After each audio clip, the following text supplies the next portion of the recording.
Have you ever stopped to question our societal approach to mental health?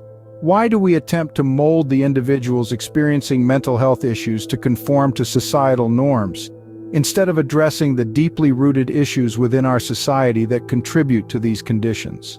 Consider the case of Soteria Therapeutic Centers in the USA and Europe. These centers offer a unique approach to mental health care, focusing on providing a supportive therapeutic environment with minimal use of medication. The results? Patients recover, not merely manage their symptoms. Now let's journey to Africa, where access to mental health medication is often limited or non-existent. In these communities, mental health care often takes the form of supportive environments and community involvement. And the outcome? Again, we see recovery, adaptation, and integration.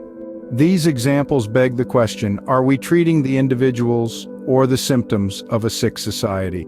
In our current approach, individuals are often heavily medicated, sometimes to the point of dehumanization. This medication can come with serious, even life-threatening side effects.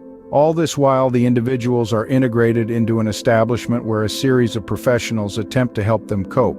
But is this the best we can do? Is it possible we're missing the bigger picture? Perhaps what we're witnessing isn't a failing of the individual, but a failing of our society.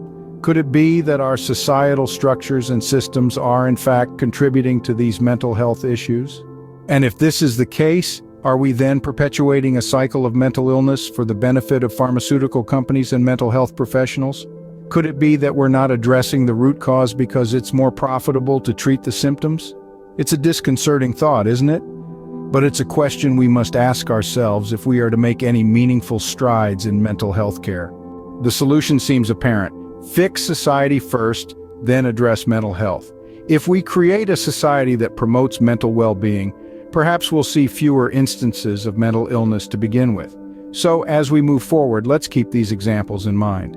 Let's question the status quo and strive for a society that promotes mental well-being, not just for some, but for all. In conclusion, a societal change is needed for a more effective approach to mental health.